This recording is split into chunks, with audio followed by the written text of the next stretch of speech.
Siamo andati nelle Filippine, un paese meraviglioso per l'accoglienza della sua gente, la fiducia nella vita, la religiosità sentita, partecipata, la natura generosa. Eppure, in questo arcipelago di oltre 7.600 isole, in alcuni casi si corre il rischio di rimanere isolati e non solo geograficamente. Seguendo i missionari del PIME, nel nostro viaggio abbiamo incontrato situazioni difficili che con urgenza richiedono la nostra attenzione e condivisione. In questo speciale di 3 puntate del tappeto volante racconteremo le periferie di Manila, la lotta delle popolazioni indigene per il possesso delle loro terre, le esperienze di dialogo interreligioso come via per la pace, andando a scoprire i progetti concreti che i nostri missionari stanno portando avanti all'interno della campagna Filippine 25, un ponte per ogni isola. Azioni rivolte a chi è più in difficoltà, azioni che insieme a Fondazione PIME puoi sostenere anche tu. I dettagli li trovi in descrizione. Questo è il tappeto volante, storie di valore e solidarietà. L'invito è quello di iscriverti al nostro canale e condividere queste storie con i tuoi contatti.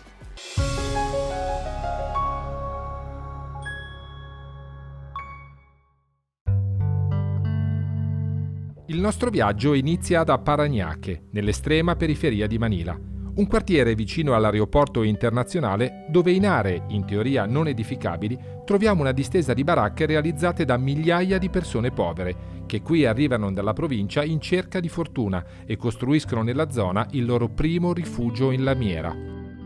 È qui che il PIME, esattamente 40 anni fa, ha deciso di fondare la parrocchia Maria Regina degli Apostoli, che ancora oggi è un punto di riferimento importante per l'intero quartiere. Come ci racconta padre Simone Caelli. La nostra missione qui a Parañaque possiamo dire che siamo nella periferia della metro Manila, ma qui le zone che vi sto mostrando potremmo dire che sono una periferia nella periferia, e sono proprio a immagini. Qui ci troviamo il confine tra la città di Parañaque e quella di Las Piñas, e qui è dove è un po' un regno di nessuno, no man's land, e vedete le case in cui vivono. Ci districhiamo lungo questi stretti vicoli. Considerata la mancanza di spazio, le case si sviluppano in altezza ma anche in profondità. Le case sono così costruite perché cercano di massimizzare al massimo lo spazio che hanno, e allora poi dopo sono così, insomma. Sai Parino o Scerna? Ah, ok. Loro hanno questo spazio qui dormono, mangiano qui e poi si ritrovano qui, però la cucina non è qua dentro, è qua fuori perché è condivisa. Poi tapos ang CR nakalimutan ko kung saan. Anche il bagno è qua condiviso. Ma Kamagana Baccaio dito. Ah, ok, quindi sono tutti un po' imparentati qui nella zona, ok? Così. Le persone qui spesso sbarcano il lunario con creatività, inventandosi lavori ai limiti della legalità, come ci spiega il signor Esmundo, che si è attaccato abusivamente all'acquedotto cittadino e ha trovato con sua moglie un modo per sopravvivere. Mia moglie raccoglie rifiuti e li rivende. Un sacco di plastica, ad esempio, ce lo pagano 50 pesos, poco meno di €1. Io invece riempio questi galloni di acqua. Non è potabile. La vendiamo per lavare i piatti, i vestiti, ma in realtà poi, in mancanza di altro, la beviamo pure. Vedendo la modestia e la precarietà della loro quotidianità, ci rendiamo conto dell'importanza e della concretezza del sostegno a distanza, con cui i missionari del PIME da anni sono vicini a queste famiglie e ai loro figli. Adesso non c'è perché è a scuola, e questo è il luogo dove vivono. Qua alle mie spalle c'è la loro casa dove abitano loro. Ha 6 figli e Manuel è il quinto, ok? Ok, papà lavora nell'edilizia come lavoratore, muratore, però sono contratti veramente a tempo molto breve. Quando finisce il lavoro basta, E la mamma invece sta a casa e cura la casa, cucina.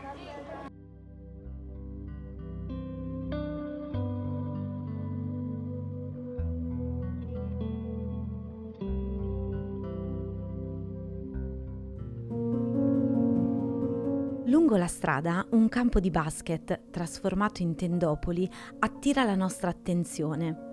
Un incendio ha distrutto moltissime case e la gente vive qui accampata da settimane.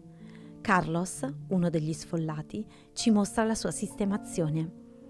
Ah no, di un tent. A tent? Ah, ok. Ok. Lui abita da solo perché la famiglia è in un altro posto, ha 6 figli. Qui nella tenda accanto c'è il papà che adesso è malato, quindi niente, io non entro perché non ce la faccio. Questa è la situazione comune per tutte le famiglie qui. Quindi ha detto che gli hanno dato un buon amico, gli hanno dato un ventilatore e poi anche noi dalla parrocchia abbiamo dato qualcosa. Carlos sogna di ricostruirsi una casa proprio qui a pochi passi. Ci fa vedere lo spazio che il comune gli ha assegnato, sperando di iniziare i lavori al più presto. Altri hanno deciso di scommettere sul mare e vivono in palafitte di legno, cercando di mettere insieme il pranzo con la cena attraverso la pesca.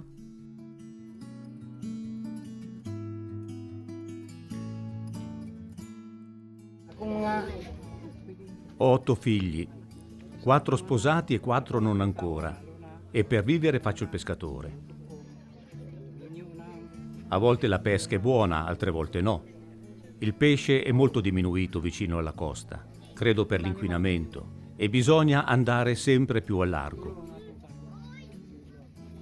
Io esco sempre da solo, sto in mare di solito 3 giorni di fila, ma quando ci sono i tifoni e c'è brutto tempo è meglio non uscire. È un lavoro pericoloso, rischiamo ogni giorno. Vorrei mettere via un po' di soldi perché la mia barca ha bisogno di manutenzione, ma non è facile tenere insieme tutto. Mi chiamo Leonila Bernos, sono vedova e per sopravvivere ho imparato a vendere pesce online. Sono legata ai missionari del Pime, aiutano i miei figli ad andare a scuola, ma ogni giorno è una sfida qui. Dio solo sa i sacrifici che faccio per dare loro un po' di felicità. Durante le nostre interviste siamo costantemente circondati da bambini. Molti di loro, per aiutare la famiglia, già lavorano, ritrovandosi anche in situazioni molto precarie. Magkano itag-isa ng sako? Sa tindahan? Quindi questo è un posto dove fanno il carbone, cioè dalla legna, ok? Cioè lo bruciano e poi dopo ne fanno il carbone, perché è molto usato per la cucina, almeno in giro. Poi loro preparano questi sacchetti che vendono ai negozi. Un sacchetto costa 100, lo vendono a 100 pesos a loro. Lui non è il proprietario di questo, è solo un lavoratore alle dipendenze di chi è il proprietario qui. E poi c'ha un'amica che lavora con lui e poi hanno alcuni bambini che li aiutano, loro figli o parenti che li aiutano a fare il lavoro qui. Guardando questi bambini, temiamo che per loro lo studio sia solo un miraggio, ma in realtà il preside della scuola di quartiere ci dà qualche speranza. Al momento siamo la seconda scuola del paese come numero di alunni, non di questa regione, ma di tutte le Filippine. Accogliamo 10.199 alunni, quasi tutti di questo quartiere. Sono pochi i bambini qui che non vanno a scuola, perché anche nelle situazioni più difficili, dove i genitori sono entrambi disoccupati o non hanno il certificato di nascita dei figli, noi li aiutiamo a procurarselo. Sono casi di estrema povertà, bambini che crescono in strada e fanno fatica poi a imparare a leggere e scrivere, a seguire delle regole. Noi abbiamo programmi speciali per garantire anche a loro un minimo di istruzione. Percentualmente in questa scuola sono solo il 2-3% i bambini senza certificato di nascita. La sproporzione tra quello che incontriamo e le forze in campo ci lascia perplessi. Ma le parole di padre Stefano, nostra guida in questo viaggio, ci danno coraggio. E questa è la vita del missionario, cioè quando sono sceso dall'aereo, il primo giorno che arrivavo nelle Filippine, padre Gianni Sandalo, allora superiore, mi ha accolto, mi ha abbracciato e mi dice: benvenuto nelle Filippine, sei venuto per morire per questa gente, resta. Se invece sei venuto a fare vacanza, a fare il turista, ritorna su questo aereo che ti ha portato e arrivederci. Questa è la missione, cioè questo morire per la gente. Siamo qui a dare proprio la nostra vita, tutto quello che abbiamo, anche i nostri soldi, il nostro tempo, le nostre migliori energie della vita, sono diventati capelli bianchi, ti ammali di tante malattie, però sei qui a dire alla gente ti sto amando nel nome del Signore che ama me. Insomma, questo è pronto ad accettare qualsiasi cosa, pronto ad accettare insulti, persecuzioni, rapimenti. Io sono stato più volte in minaccia di rapimenti, sotto scorta, ne ho passati di tutti i colori, insomma. Però sei lì e non scappi perché credi che comunque quell'amore del Signore è più forte di tutte queste cose. Le affermazioni di Padre Stefano possono sembrare esagerate, ma non lo sono. Basti pensare che il suo confratello, Padre Tullio Favali, 40 anni fa fu assassinato da fanatici sostenitori del regime dittatoriale di Marcos, contrari ai preti impegnati per la giustizia. E come scopriremo, nelle Filippine non è stato l'unico, perché la missione qui è soprattutto un esserci, un sapere stare a fianco della gente in contesti dove le profonde disuguaglianze diventano focolai di conflitti. Per questo sono diverse le attività messe in campo dai missionari per raggiungere questa umanità disgregata.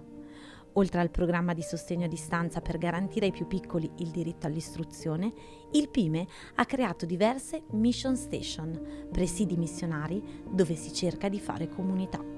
Il territorio della parrocchia è molto vasto, così il PIME ha deciso di fondare diverse cappelle. Questa è quella dedicata al Santo Niño. Questa zona è sovraffollata. Ci vivono moltissime persone, ci sono scuole, negozi, molte attività. Spiritualmente è importante essere qui come sacerdoti, che possano svolgere il ministero pastorale, quello sociale, visitando le famiglie, i bambini, chi è solo, e anche praticare il ministero della salute, andando a trovare regolarmente le persone malate del quartiere. Un modo per essere davvero vicini e accompagnare la vita della comunità. Anche Padre Stefano ha vissuto l'esperienza delle Mission Station a Tanzanavotas, quartiere di baracche e case popolari nella periferia della Grande Manila. Sono stato per 2 anni, non avevo chiesa né niente, solo una piccola casetta in affitto dove vivevo da solo ed entravo regolarmente nelle baraccopoli incontrando la gente, e abbiamo anche iniziato un programma di nutrizione dei bambini della baraccopoli. Molti di questi non vanno a scuola, chiamati street children, bambini di strada. Con la diocesi si è aperto questo programma di dar da mangiare a loro 3 volte alla settimana in differenti aree, perché sono davvero migliaia questi bambini. Anche noi visitiamo Tanzanavotas insieme a Padre Stefano. Oggi il lavoro missionario qui continua grazie all'aiuto di molti volontari e catechisti. Mi sono trasferita qui a Tanzanavotas e da circa un anno faccio la catechista. In questa mission station non abbiamo nulla, ma grazie a Dio abbiamo la luce del sole, l'aria è gratis, siamo ricchi del sorriso dei nostri bambini. L'amore dei bambini è più che sufficiente. Possiamo fare qualsiasi cosa se abbiamo Cristo con noi e dobbiamo essere consapevoli che il bene che facciamo viene da Lui, non è opera nostra. Io e i volontari bussiamo porta a porta alle famiglie, invitando i bambini a giocare, a fare catechismo con noi. Ma non è facile, ci vuole tempo. Però servire mi rende felice. Cerco di pensare sempre al lato positivo della vita, perché la vita è bella e con Cristo lo è ancora di più. La messa di strada a cui partecipiamo è molto sentita. Le Filippine sono un paese a maggioranza cattolica. La fede e la devozione popolare sono una parte fondamentale della vita e della storia di questo paese. Ma quelle che abbiamo visitato sono frontiere che la Chiesa locale spesso non riesce a raggiungere e che i missionari provano ad abitare con creatività. Questi quartieri popolari sono spesso abitati da filippini che emigrano in cerca di lavoro dal sud del paese, più povero, e trovano impiego nelle cosiddette economic zone, grandi aree industriali create dal governo per attirare capitali dall'estero. Noi visitiamo quella di Cavite per scoprire un'altra frontiera della missione. Qui si concentrano 350 imprese multinazionali, tutte straniere, e 80.000 stipendiati, tutti filippini, che lavorano 48 ore alla settimana più straordinari, poche ferie all'anno, un salario di circa 220 euro al mese. Un concentrato di manodopera a basso costo per chi produce, un carico umano insostenibile per chi lo vive. Padre Stefano incontra alcune operaie durante la pausa pranzo e la mensa aziendale si trasforma in una sorta di confessionale. Ho 27 anni e vengo da Pangasinan. Mio marito, mio figlio di 4 anni e i miei genitori sono rimasti là. Io sono qui dal 2016 e con il mio stipendio li sostengo tutti. Aiuto anche le mie 2 sorelle minori. Mi occupo del controllo qualità dei pezzi e cerco sempre di fare gli straordinari per poter inviare soldi a casa. Uso le videochiamate per mantenermi in contatto con loro, per vedere mio figlio crescere, perché riesco a tornare a casa solo qualche giorno a Natale. Mi piacerebbe aprire un mio piccolo business qui a Cavite, avere un finanziamento per farlo. Io ho solo la scuola media, perché ho dovuto subito andare a lavorare, essendo la più grande e dovendo aiutare i miei genitori e le mie sorelle più piccole ad andare avanti. Una è alle superiori e una all'università. Vuol fare la maestra, studia educazione. La storia di Judy è simile a quella di molte altre donne che lavorano in questa economic zone. Vite frammentate, famiglie lontane, una lotta continua per assicurarsi i bisogni primari. Eppure alla fine sempre il sorriso sulle labbra, la forza di chi ha speranza nella vita. Un regalo grande questo, che il popolo filippino ci ha restituito durante tutto il nostro viaggio. Intanto, mentre ci allontaniamo in macchina da Cavite, Padre Stefano ci racconta come spesso queste economic zone sorgano su terre illegalmente sottratte alle popolazioni indigene locali. Un altro campo di azione missionaria nel quale il PIME si spende da tempo. Ma questa è una storia lunga, complessa, che dobbiamo approfondire nella prossima puntata.